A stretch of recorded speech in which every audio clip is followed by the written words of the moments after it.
Boa noite, fronteira.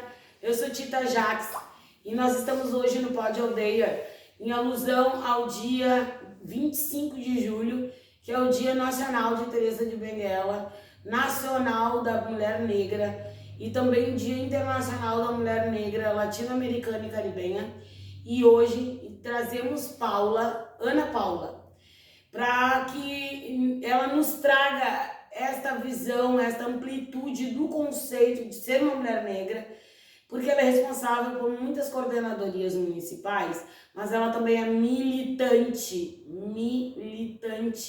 da nossa etnia e das nossas causas negras, de colocação social e ambientação da nossa cultura tradicional negra dentro dessa sociedade colonizada e colonizadora que ainda vivemos. Boa noite, Paula, bem-vinda. Boa noite, querida Tita. Uma felicidade estar contigo. Uma felicidade. Muito obrigada. Uma felicidade, assim, porque é importante que nós nos encontremos nesses espaços.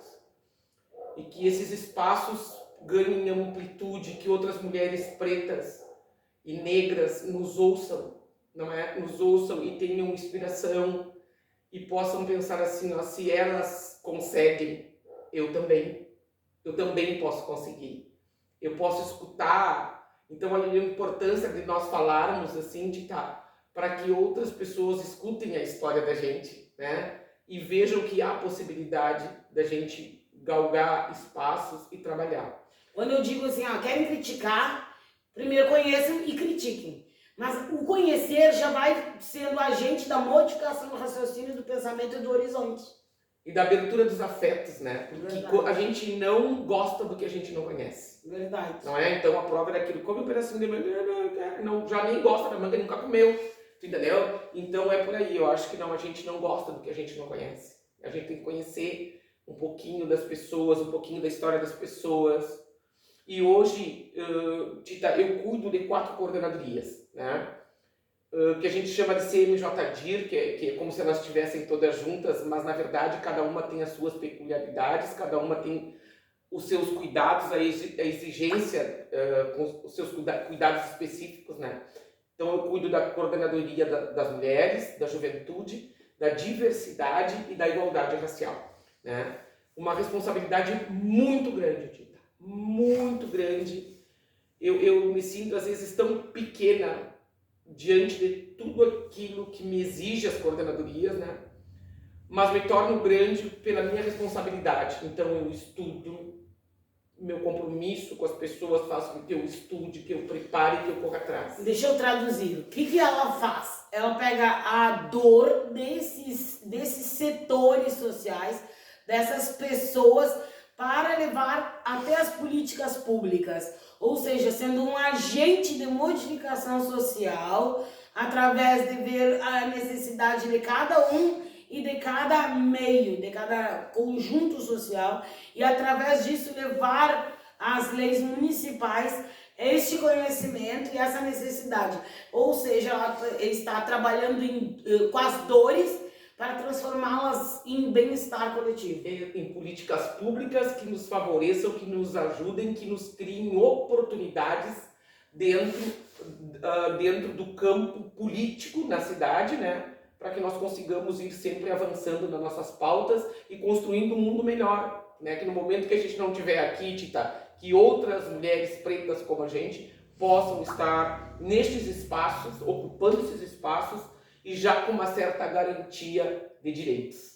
Então tu acredita, como eu sempre trago coisas bem boas, intelectuais, mas eu também faço essa relação com o mundo normal ou artificial ou internet. Eu faço o seguinte, eu vi um meme que diz assim, tu é o orgulho das tuas ancestrais, ou tu é o sonho das tuas ancestrais. E eu acho que realmente a gente é. Eu acho que a tua avó e a tua bisavó sonhavam em ser uma mulher livre como tu é. E não livre somente de grilhões, mas padrões sociais e do que uma mulher preta deve ou não deve falar, deve ou não deve fazer, deve ou não deve agir. Então eu acho que tu, sendo a realização desses sonhos, tu te torna responsável de tornar o mundo melhor para que as outras que vêm atrás de ti encontrem um terreno mais fértil para a plantação do conhecimento e da própria liberdade, não é? Tita, eu sou o que elas foram e eu sou o que a minha avó era, minha mãe, as minhas tias, né? Porque delas, um pouco de cada uma delas eu tenho, assim. Um pouco muito de cada uma delas, né?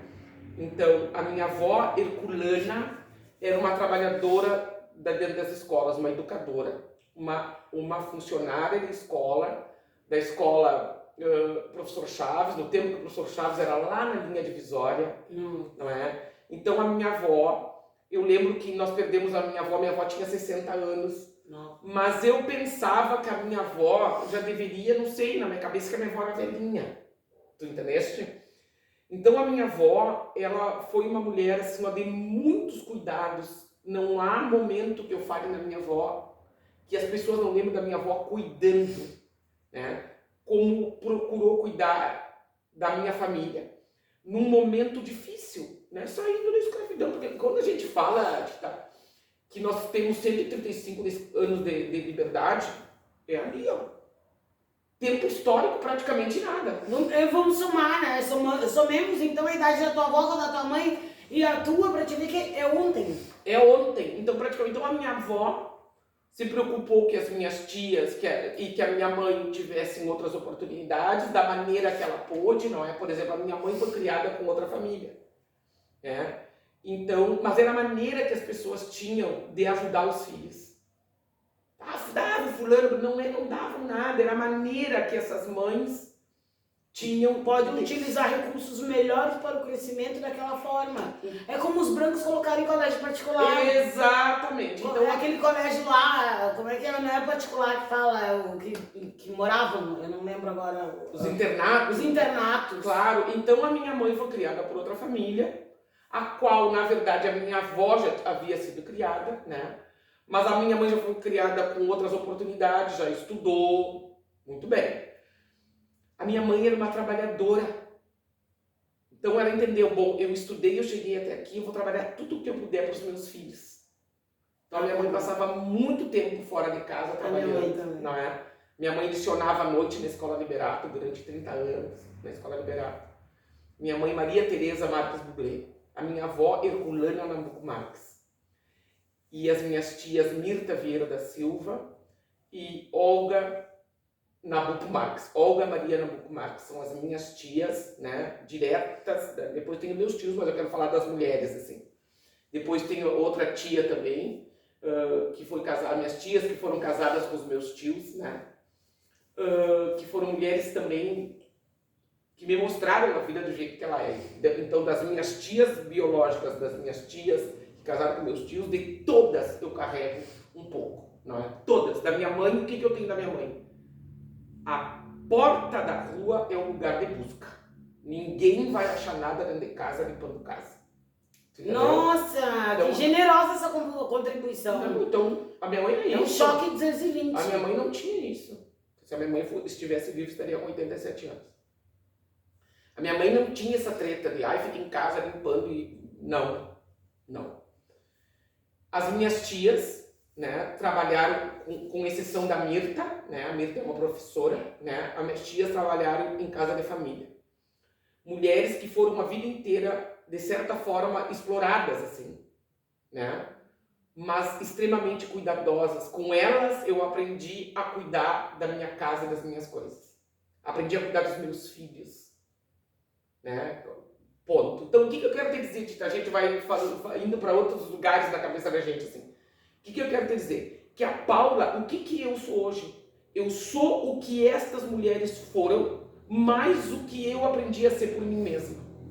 Entendeu? Então, eu acho que a gente, enquanto filha, enquanto construções da ancestralidade, nós somos tudo isso e mais o que nós não conhecemos, né? Quem é que cuidou da minha avó, quem era a mãe da minha avó, tu entendeu? Eu já não sei, eu perco a história da minha mãe, porque eu sou de uma época também que não se contava a história das famílias. É verdade. Era uma história tão horrível. A minha mãe, dolorida. A minha mãe dizia assim, ó, eu não quero saber do passado, o passado passou. Eu nunca vi a minha mãe contar a história da minha família. Mas eu sei que era uma história de dor. Mas eu também não, Entendeu? e eles não tinham esse hábito justamente para não reviver, né? Exatamente. Não reviver a dor cada vez que conta. Então tu imaginas, Tita, da onde realmente nós viemos. Que, por o que se passa hoje, a gente pode imaginar o que elas passaram. Porque não é fácil para nós, Tita. Não é, não. A gente não pode ter, ai, é tudo maravilhoso, é tudo um mundinho cor-de-rosa. É uma mentira, isso é uma mentira. Para nós é uma Deixa eu entrar numa seara mais difícil, digamos assim. Bem difícil, uma questão histórica que a gente consegue, nós, negros, eu não sei se os demais conseguem, entrar numa perspectiva de túnel, assim. O meu pai é vice-presidente do asilo, já foi presidente do asilo e tudo mais. E o meu pai, ele é de outra cepa, sapo de outro poço. Que como ele foi muito engolido pelo sistema por ser policial, parará, e participar de ser policial na ditadura, então ele tem outra visão, porque ele tinha todo o sistema nas costas dele e de ninguém ia chamar ele de macaco, né? Por medo disso tudo. Então hoje, ele como vice-presidente, ele faz uma constatação muito espantosa. Não tem famílias negras no asilo. Só tem 3 pessoas negras entre os dois asilos. Tem só 3 pessoas negras. Porque negro é agregador. Porque negro não abandona, não é da nossa natureza. Não é da nossa natureza. E porque negro não perde utilidade depois de velho. Ele cria o neto, ele cuida do bisneto. Agora, com a jovialidade da mulher negra, ela vai para um baile, ela faz um tricô, ela nos permite sofrer. A nossa etnia nos permite sofrer. Então ela não entende que o sofrimento que deprime, destrói o psique de uma mulher branca faria o mesmo efeito numa mulher negra. E para além disso, Tita, te digo mais. Para mim, o fato de não termos pessoas pretas dentro do asilo fala sobre direitos.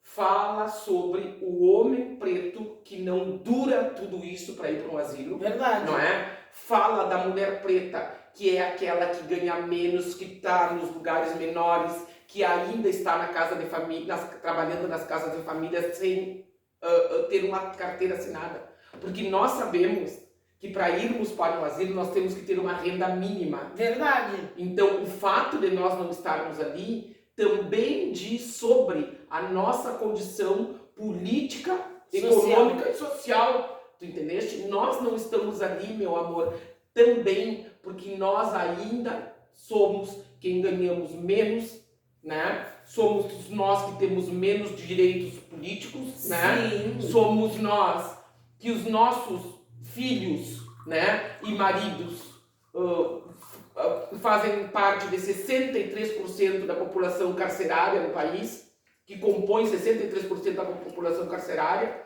Somos nós que mais morremos, né? Então nós não chegamos ali também, além de tudo isso que tu falaste. Não só pela essa visão romântica do bem-estar da etnia, mas também por causa disso. Porque, sinceramente, nós como mulheres pretas, nós temos que identificar o bem e o mal, o positivo e o negativo dessa concepção social. Porque a nossa luta é incessante. A gente luta quando vai no mercado comprar, a gente luta até mesmo para comprar um creme para passar na nossa pele ou no nosso cabelo. Então a gente luta o tempo todo, então tem um momento que chega a ser exaustivo. Como lidar com isso? Tita, eu sou uma professora, né? Eu sou uma alfabetizadora. Eu tenho um orgulho assim da minha profissão, porque eu penso que tudo, realmente tudo, passa pelas esferas da educação. Eu também acho. Entendeu? Não tem saída pra gente que não seja as esferas educacionais. Então, a gente lutar para que as meninas pretas, né, permaneçam dentro da escola pública, para que os meninos pretos concluam o ensino médio, é muito, e nós sabemos por quê. Por tudo isso que eu coloquei anteriormente, entendeu? Porque tu imaginas, Tita, que hoje na prática, nós, comendo o mínimo, não é? Nós gastamos 50% do nosso salário. Comendo o mínimo, né? Comendo o mínimo, 50% do salário. Mas, eu quero te dizer assim, então, o que resta do salário, Tita, é para casa, né?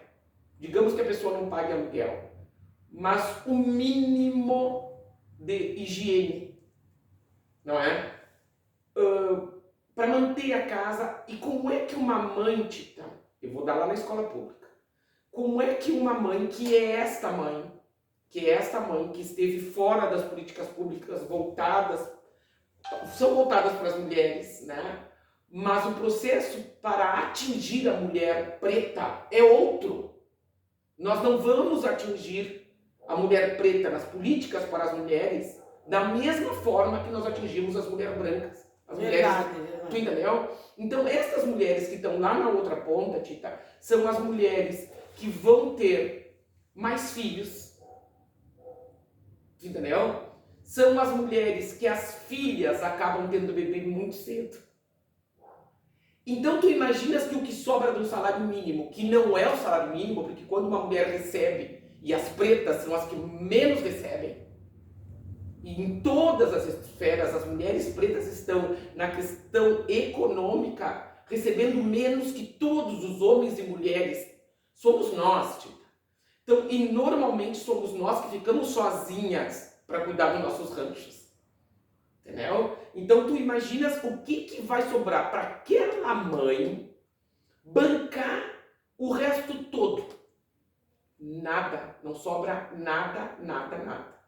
A menina se descobrindo menina, bonita, né? Que é um processo natural, né? da gente, do ser humano, né? Se descobrindo, se cuidando, se amando, ou não se amando, enfim.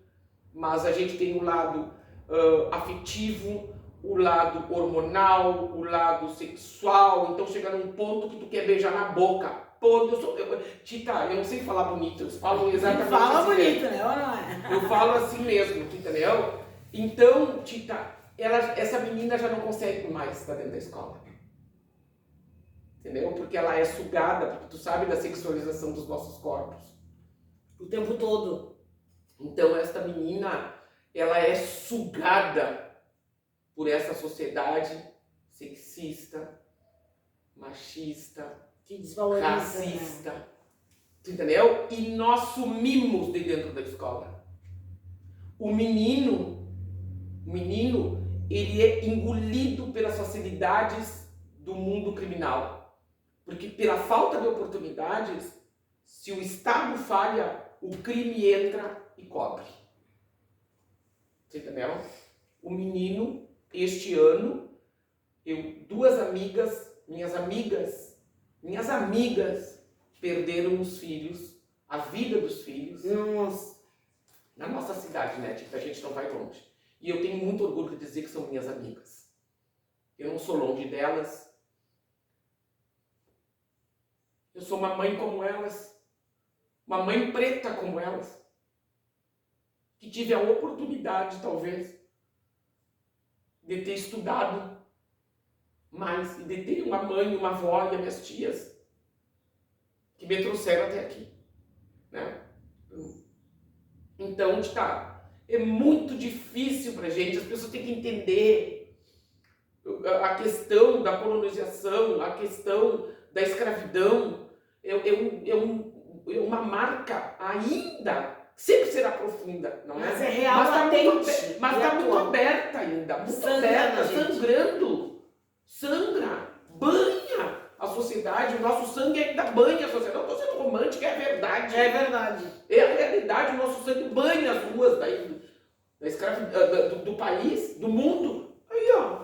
É a nossa realidade, os nossos filhos morrem, Tita.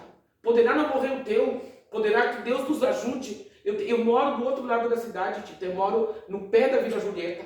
E os meus filhos são pretos. Né? Eu tenho pavor de não me atravessem essa cidade a pé. Vocês são pretos, pobres. Deus o livre, aconteceu uma coisa, até vocês provarem quem vocês são, trabalhadores e estudantes e vocês estão mortos. Eu disse isso, eu digo isso pro João Miguel, eu digo isso pro meu filho. Ele, mãe, mas a gente vai lá comer, não sei o que, nós vamos brincar lá no cinema. Ah, é? Aí uma coleguinha tua branca, com um sobrenomezinho bem bonitinho, coloca na tua mochila um perfuminho. Aí na hora de sair, toca aquilo lá, é internacional. É um roubo internacional. Daqui que tu explica que não foi, mesmo que a criança assuma que botou sem querer ou por brincadeira, uma coisinha na tua mochila, tu tá preso internacionalmente com 13 anos. Tu é preto. É esta a realidade. É o medo da mãe preta. É o medo da mãe preta. E nós conseguimos ainda ter ciência e termos estes medos e tentamos prevenir os nossos filhos. Eu não tenho 2 amigas, agora eu lembrei de outra, né? Eu tenho no mínimo 3 amigas que perderam os filhos pro tráfico, né? Então, não vou voltar a repetir. Lembrei agora da minha amiga Zuleika Salmentão, né?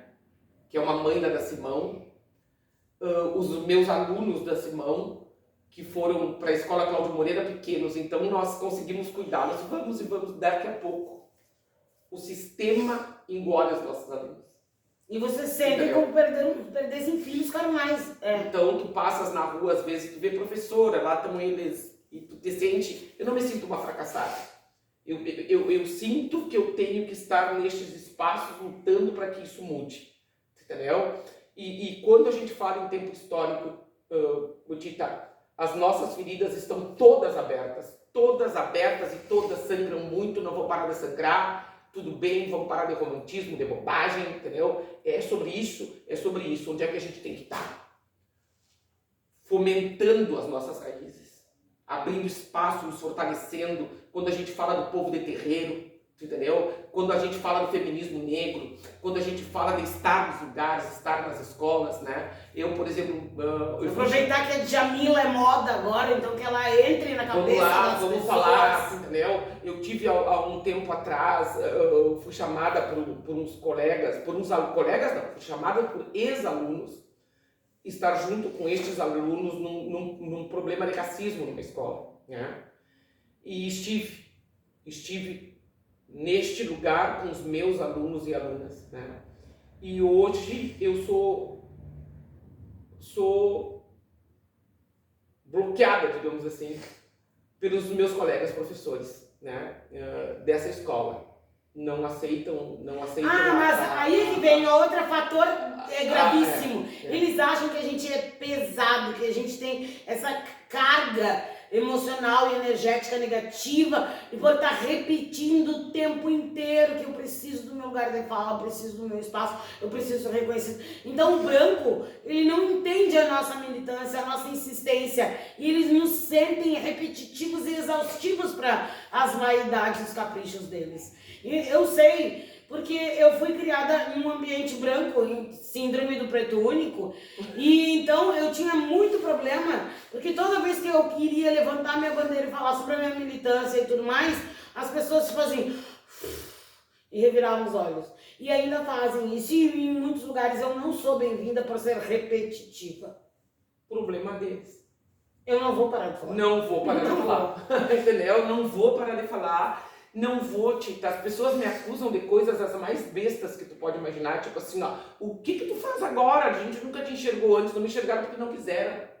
Mas a minha luta não começou ontem. A luta não começou ontem, entendeu? Quem sabe da minha luta sou eu, menina, nas ruas, nos espaços só de gente branca, né? Que as pessoas, que hoje eu tenho grandes amigos, gente que eu amo, que me chama Tinega, porque eu era a única preta naquilo ali. E gente que me chama, tem a anca, como dizem por aí, de me chamar de nega Paula, querendo me deixar diminuir num lugar menor. Eu não aceito. Entendeu? Não, mas não, Tita. Não, eu não aceito, Tita. porque eu entendo o menosprezo. O menosprezo. Então, Tita, assim, ó, a minha luta não é de hoje, Tita. A minha luta não é de hoje. Eu me casei com um homem branco, tu entendeu? A minha família é uma família multirracial, né? Eu tive uma filha com um homem branco, o meu filho também com um homem branco. Eu sou mãe do coração de filhos pretos, né? E também de um filho branco. Então, os meus netos vêm trazendo traços de gente branca com gente preta, com gente miscigenada. A brasilidade inteira. Então, Tita, quer que eu te diga assim, o que eu sinto realmente, Tita? Que é uma luta pra gente, pra nós, pra sempre, tu entendeu? E o que orgulhosamente pra sempre, porque seria muito triste nós concluirmos isso, dizer, bom, eu fechei, tá tudo resolvido. A gente sabe que a existência humana não se resolverá. Tu entendeu? Não se resolverá. As nossas lutas não se resolverão numa existência ou em outra existência, né? Então a gente não... Mas pode ser diluída e minimizada se nós conseguirmos fazer com que o racista entende que é racista e que o racismo é uma dor e que é uma doença e precisa ser curado. Tita, eu acho que o nosso papel é formarmos outras mulheres como nós. Tu entendeu? É este o nosso papel. É darmos... Eu estou com 55 anos, quero durar, mas não vou ficar para semente. Não quero ficar para semente. Tu entendeu? Então eu entendo que o meu papel é servir de palco, de alicerce para Clarissa, minha filha, que é uma mulher preta, né? Para as filhas das minhas amigas. Eu tenho este papel, entendeu? O meu papel não é o papel é a Paula que não, eu não quero mais ir trabalhar nessas coordenadorias no governo da prefeita Ana Taroco, me fez enxergar o meu papel.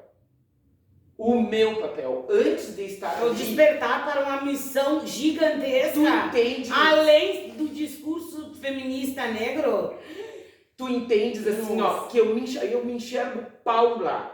Eu não quero espaço político para ser vereadora, para ser deputada, para ser dona da cidade. Eu voto. Eu quero votar, eu quero construir, eu quero um lugar melhor.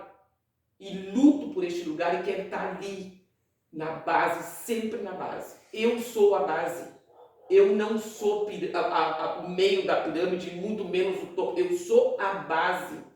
A minha estrutura familiar, a minha estrutura de mulher, a minha estrutura de ser pensante, de alguém que enxerga o mundo e entende que o meu lugar é ali, para que outras subam no meu ombro, é verdade, e possam ir para frente. Deus me fez desse jeito, com essa voz, com esse tamanho, uma mulher que não passa desapercebida em lugar nenhum. Sorte tua! Não quero passar, eu quero que me enxerguem. Quero que me enxerguem, quero que enxerguem a mulher preta que entra nos lugares. Eu não quero, essa mulher não precisa ter nome e sobrenome. Precisa ser uma mulher preta que está chegando no lugar. E isso eu quero para mim, e quero para minha filha, e quero para as filhas das minhas amigas, e quero para aquelas meninas que me enxergam como as minhas alunas, né? Que não usavam sequer o cabelinho preto. Quantas vezes preso? Quantas vezes? Chegava na escola, estava com o cabelinho assim, depois soltando devagarinho, como podiam, não é? E às vezes a admiração por ti fazia com que elas se aceitassem. Se aceitassem, se enxergassem, mas como que eu posso ser assim, né? E a insistência, eu tive alunas, né, que hoje são homens trans, né, pretos, que passaram por perto de mim, que me amam, que me admiram e que eu amo e admiro, né, pela coragem de serem meninos trans, né, e terem passado pretos, tudo um massacre, tu imaginas que é um massacre.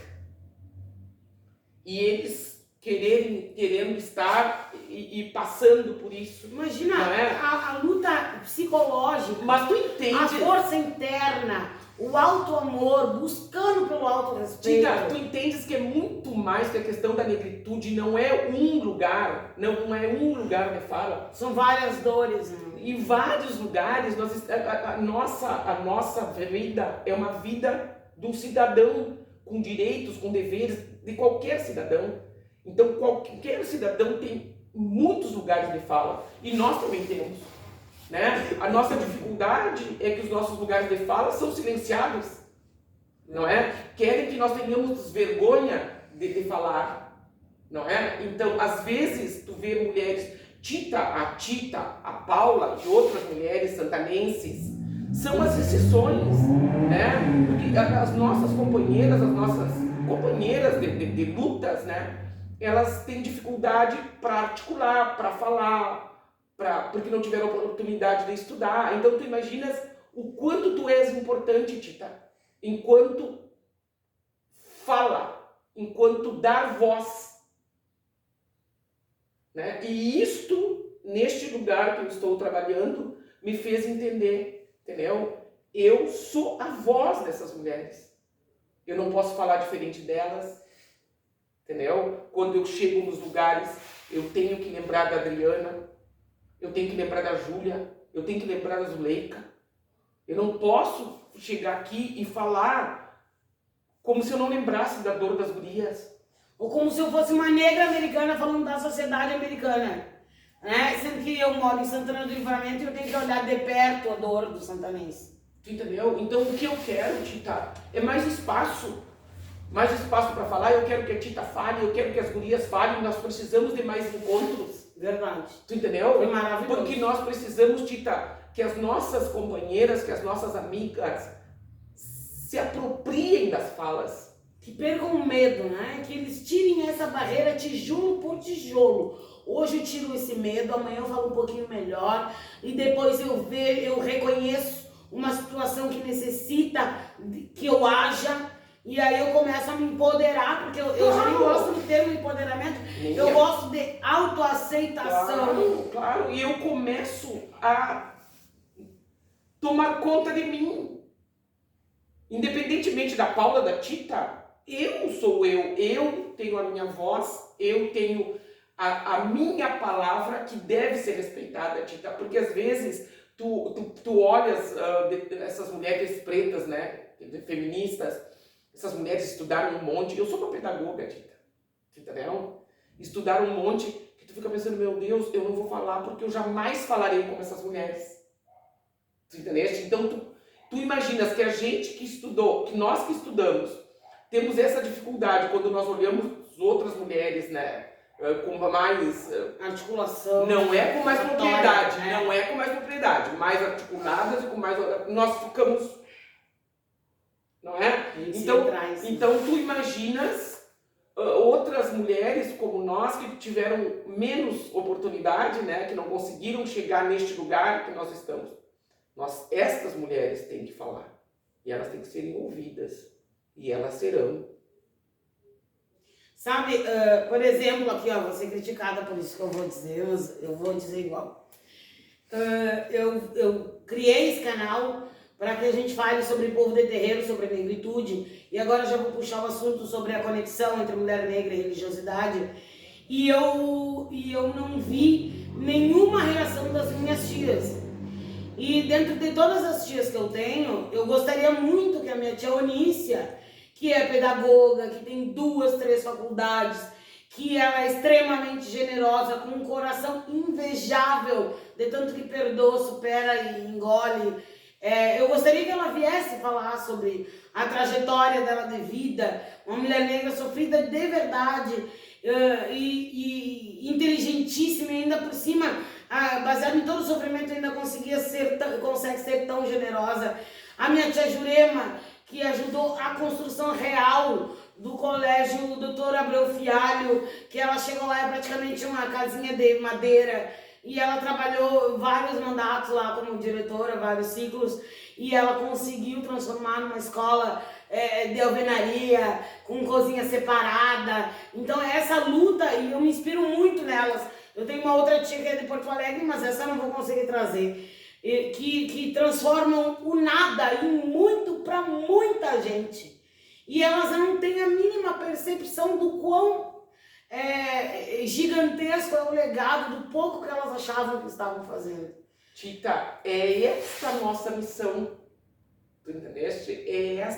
Nós somos esta ponte. De alguma maneira a gente tem que conseguir com que estas mulheres consigam mostrar para outras mulheres que se pode. É difícil? Claro que é difícil. A diversidade é gigantesca? Mas não é impossível. Não é impossível. Não é mais impossível, né? Hoje eu olhava, cada vez que eu venho num espaço, que eu vou falar num espaço, eu sempre procuro, eu digo, o que tem sobre as mulheres, né, em geral, de políticas públicas para as mulheres? Temos coisas de governos anteriores do presidente Lula, e são todas as coisas para as mulheres sempre atreladas em outras políticas públicas, entendeu? Em outras secretarias, em outros... Ou seja, não era uma lei específica, mas algum artigo ou outro, que lá longe lembrava alguma coisa. Entendeu? Então, ser mulher não é complicado. Ser mulher é a conjunção, assim, ó, da existência humana. Você entendeu? Eu penso que tá tudo na mulher, assim. Tudo, absolutamente. A vida está na mulher. Né?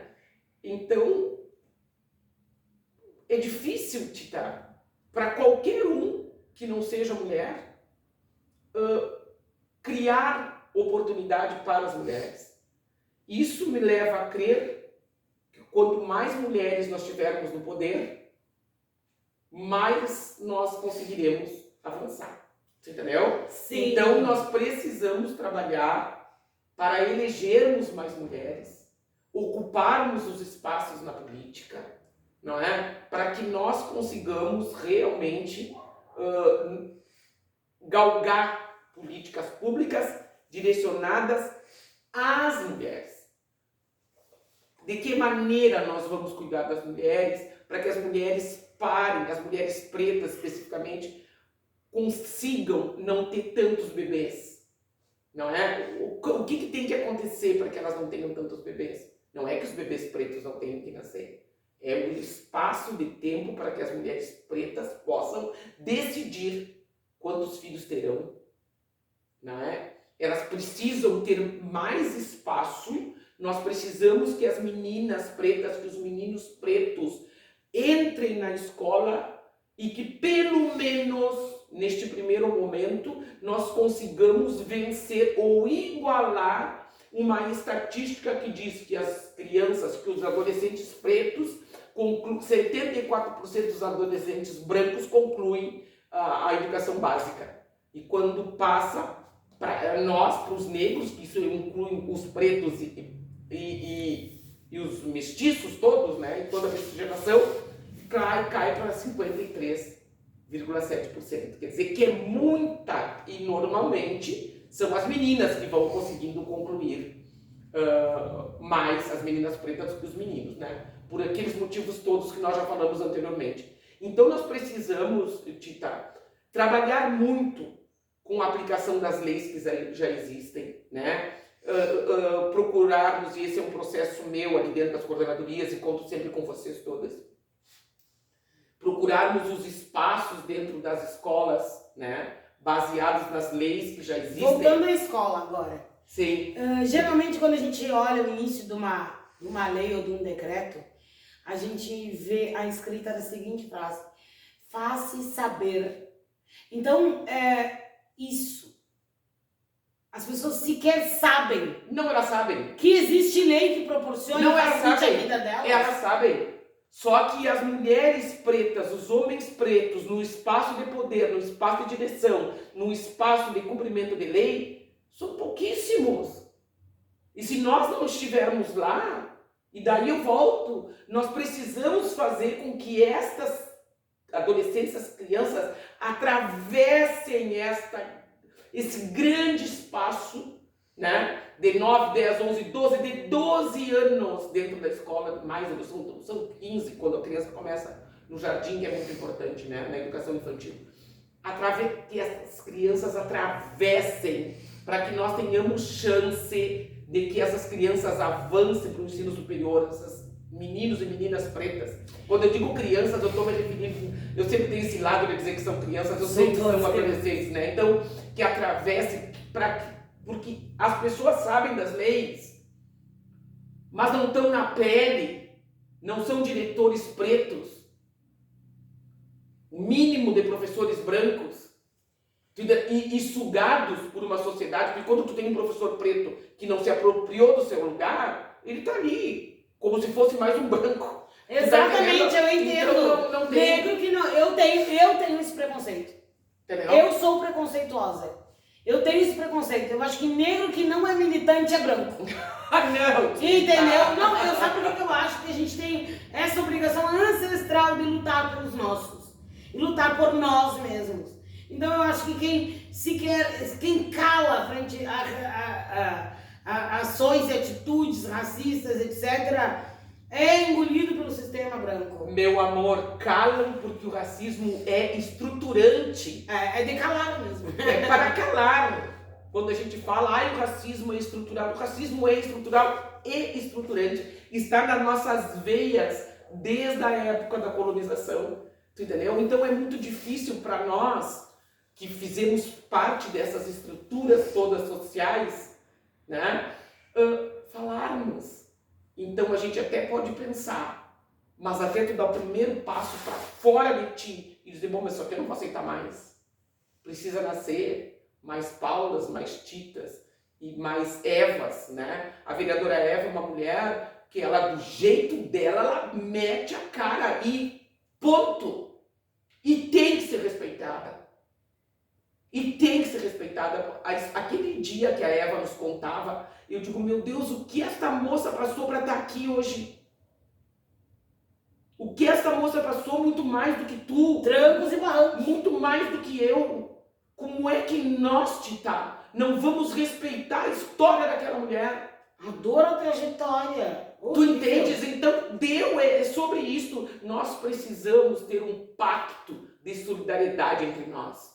Nós, pretas, nós não podemos, Tita, criticar outras mulheres pretas, porque, por exemplo, quero dizer da vereadora Eva, porque ela sabe do meu respeito.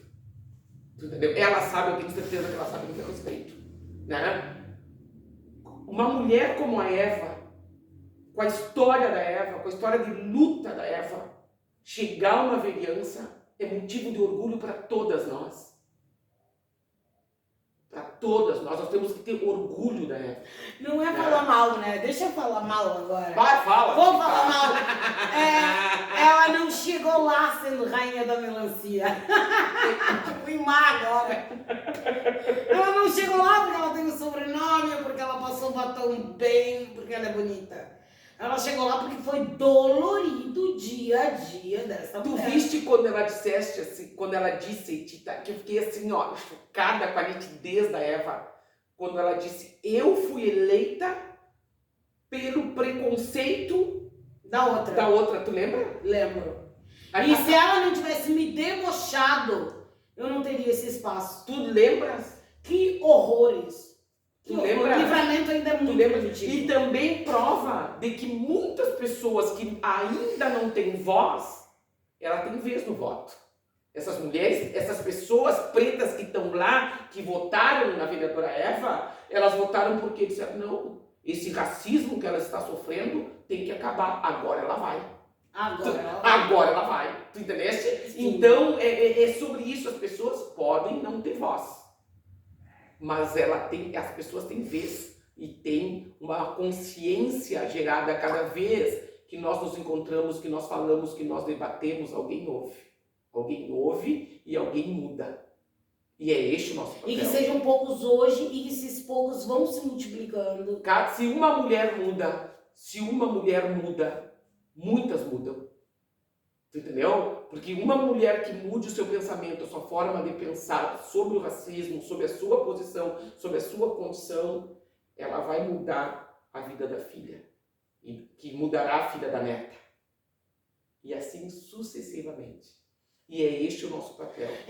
Eu me refiro muito ao João Miguel, como eu digo para ele, a trajetória das nossas ancestrais e da nossa família como um todo, ela vem como uma corrida de bastão.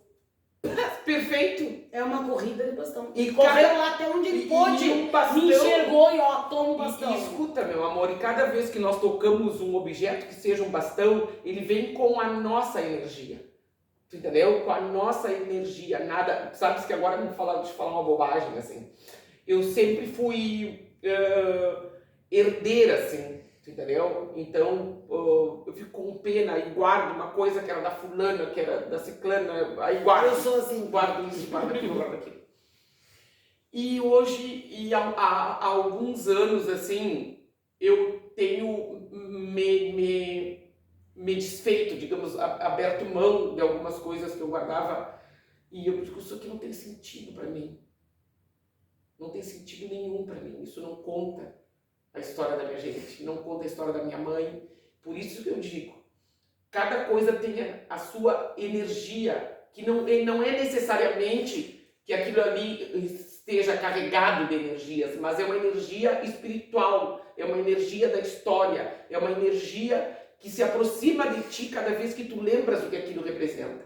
Porque a energia não está na caneca, a energia está na lembrança que a caneca te traz. Sim, exato. Tu entendeu? Então, quando esse bastão vem cheio, eu digo, cheio de energia, né? É nesse espaço. Sim, carregado de história, de dor, de sofrimento. E a energia que se também. aproxima cada vez que tu lembras das pessoas que te entregaram o teu bastão. Entendeu? Então é disso que a gente precisa, Tica. Precisa de espaço, de conversa, de falar com as nossas gentes, entendeu? De cada vez, assim, ó, eu tinha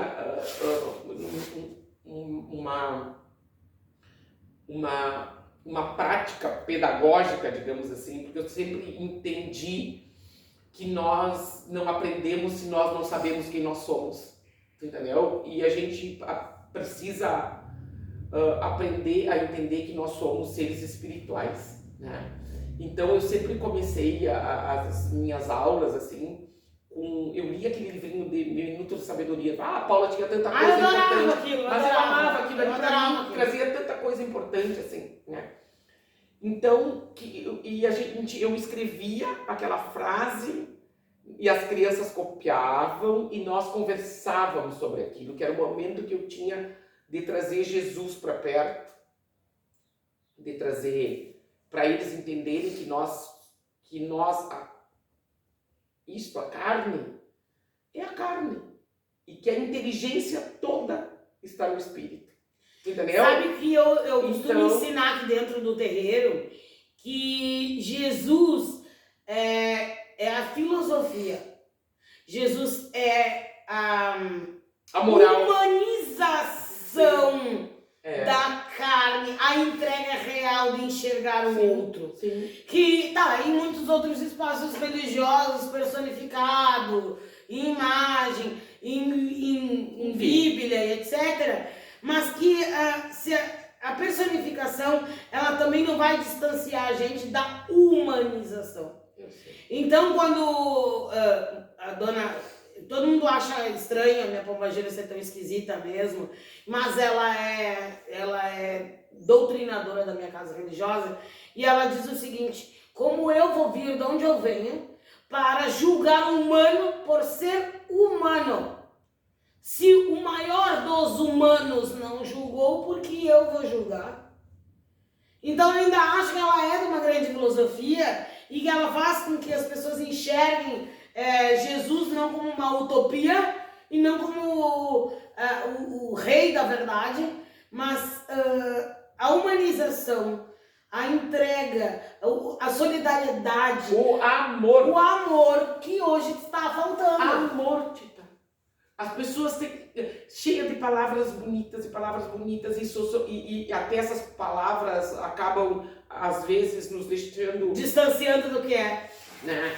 Tudo bem, eu acho que vamos aprimorar o vocabulário, entendeu? Mas o amor, que é o que Cristo nos trouxe, né? Amai-vos uns aos outros, né? E amar aos outros, Tita, é um troço tão sublime assim, te faz andar tão para frente no progresso moral, que seria tão bom se nós entendêssemos que é uma regra tão simples, que seria mais fácil para todo mundo se nós... Eu usaria uma metáfora, assim, eu imagino a minha avó com aqueles aventaizinhos cheios de botão que ela usava, o coquezinho, um guardanapo meio molhado, os netos todos, filhos dos filhos de religião dela e os netos carnais dela brigando e ela dando com aquele guardanapo dizendo: amem uns aos outros, aprenda a conviver. Entende essa ideia que eu tenho?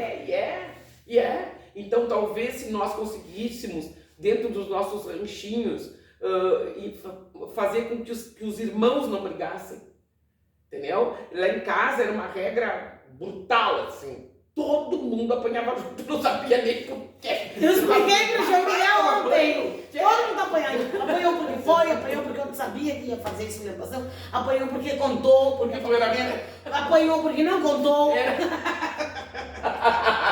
bem assim. Só que eu, Tita, eu tenho muitas pessoas que me amam, né? Eu tenho no meu marido, Harold, um amor assim que eu não sei te dizer. E que ele disse, tu aproveita agora, porque na próxima encarnação eu não vou vir contigo, eu tô contigo por aqui. Aproveita agora, meu bem. Vamos voltar juntos. Ele, mas não dele, para. Essa basta. Não vem com essa, só essa, tá? Mas os meus irmãos, Tita, e isso eu devo ao meu pai, entendeu? Que nasceu branco porque nasceu branco, né? O meu pai era um homem que pregava que a gente tem que ser amigo, a gente tem que ser irmão, tem que se amar, entendeu? Então, se às vezes os meus irmãos discordam de alguma coisa que eu possa estar fazendo, ou se eu discordo, o respeito se sobrepõe, entendeu? O respeito, porque o amor e o respeito, Tita, eles têm que andar de braços muito colados, entendeu? Não existe amor sem o respeito.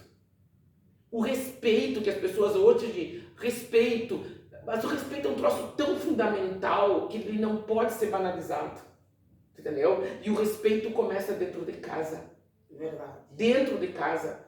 Então, se a gente é de uma época, Tita, que os pais falavam, e tu podia até ir bater boca, tu ia bater boca. Tu ia batendo boca, mas tu não ficava batendo boca. Nunca! Eu ouvi alguma coisa, Tita? Não, senhora! Não, senhora! Adorei, tu ia, mas tu não ficava. Não ficava. Então, a gente ri. Tu sabia o risco que tu tava correndo. A gente ri, Tita, mas é sobre educação. Você entendeu? É sobre o respeito dentro de casa, o respeito pelos pais, o respeito. E nós não podemos, não sei, talvez nós não consigamos mais resgatar isso, talvez retomo o papel das escolas, o papel do currículo, o papel do currículo ser renovado, né? Não é as histórias, as eu quero te dizer né? assim, eu me desespero com falta de respeito. Eu perco o eixo com falta de respeito.